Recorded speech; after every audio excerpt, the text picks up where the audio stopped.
بسم اللہ الرحمن الرحیم۔ قابل عزت و قابل صد احترام سامعین ذی وقار، السلام علیکم ورحمۃ اللہ وبرکاتہ۔ یہ واقعہ زرقانی جلد نمبر 3 صفحہ نمبر 53 اور مدارج النبوہ جلد نمبر 2 صفحہ نمبر 337 میں بھی موجود ہے۔ سن 9 ہجری میں ربیع الثانی کا مہینہ ہے۔ محبوب کائنات صلی اللہ علیہ وسلم نے ایک بہت بڑے بت خانے فلس کو گرانے کے لیے 200 آدمی بھیجے، جن کا امیر حضرت علی و مرتضیٰ شیر خدا کو مقرر فرمایا۔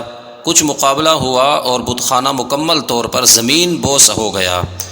اس قبیلہ کے کچھ لوگ اور جانور بھی گرفتار ہوئے۔ ان میں حاتم تائی کی بیٹی صفانہ بھی تھی، جبکہ اس کا بھائی جو اس کا خیال رکھتا تھا وہ موقع ملتے ہی دوسرے لوگوں کے ساتھ اپنی بہن کو اکیلا چھوڑ کر بھاگ گیا، اور صحابہ کرام سب قیدیوں کو مدینہ منورہ لائے اور مسجد نبوی کے قریب ان کو منتقل کر دیا۔ جب رسول اللہ صلی اللہ علیہ وسلم تشریف لا رہے تھے تو ایک لڑکی دکھائی دی جس کے سر پر دوپٹہ نہیں تھا، سر ننگا تھا۔ آپ علیہ الصلوۃ والسلام نے سب سے پہلے اپنی چادر مبارک عنایت فرمائی اور صحابیہ کو حکم فرمایا کہ اس کے سر پر پہنا دو تاکہ پردے میں آ جائے۔ صحابہ نے حیران ہو کر عرض کیا، یا رسول اللہ، یہ آپ کی مبارک اور رحمت والی چادر ہے، وہ کافرہ عورت ہے، کہاں آپ کی چادر اور کہاں ایک مشرکہ عورت؟ آپ علیہ السلام نے فرمایا، نہ میرے صحابہ، بیٹیاں میری بھی ہیں اور تمہاری بھی، اور تم نہیں جانتے کہ بیٹی بیٹی ہوتی ہے، اور یہ بھی ایک بیٹی ہے اگرچہ کافر کی کیوں نہ ہو، بیٹی تو ہے نا۔ دور کھڑی صفانہ یہ سب دیکھ اور سن رہی تھی، اور دل ہی دل میں سوچ رہی تھی کہ ان کے بارے میں میرے دل میں کتنی نفرت لوگوں نے بھری ہے، لیکن یہ تو کچھ اور ہیں۔ جب تفتیش کا مرحلہ آتا ہے تو باتوں باتوں میں کہتی ہے، میں مشہور سخی سردار حاتم تائی کی بیٹی ہوں، میرا ابو بڑا سخی تھا، ابو جان لوگوں کے ساتھ بہت نرمی کرتا تھا، انصاف کرتا تھا۔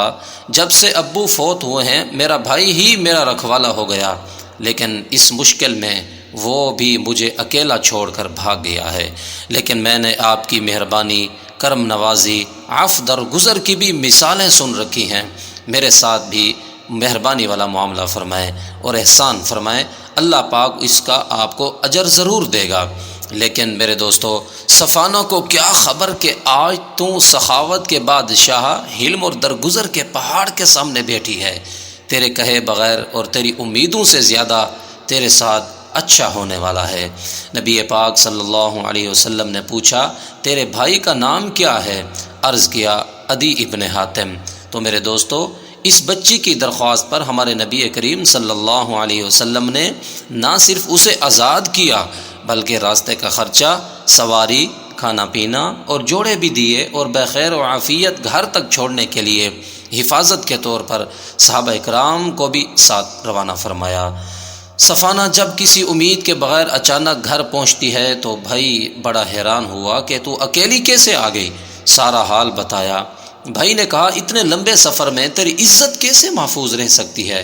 تو صفانہ نے جواب دیا، مجھے اس ذات پاک کی قسم، تیری حویلی اور چار دیواری میں اپنی عزت و عصمت کو اتنی محفوظ نہیں سمجھتی جتنی محمد اور اس کے صحابہ کے ہاتھوں میں میری عزت اور عصمت محفوظ رہی۔ سبحان اللہ۔ میرے محترم دوستو، نبی پاک صلی اللہ علیہ وسلم کے اس حسن تعامل، اچھا برتاؤ اور خوش اخلاقی اور عفو درگزر کی وجہ سے دونوں بہن بھائی کے دل میں ایمان اور اسلام تو گھر کر ہی چکا تھا، بس کچھ عرصہ بعد رحمت کائنات صلی اللہ علیہ وسلم کی خدمت عالیہ میں حاضر ہو کر بیعت کی اور مشرف با اسلام ہو گئے۔ میرے دوستو، ہمیں بھی چاہیے کہ ہم بھی اپنے مخالفین اور اختلاف رکھنے والوں سے حسن تعامل اور اچھے اخلاق سے پیش آئیں۔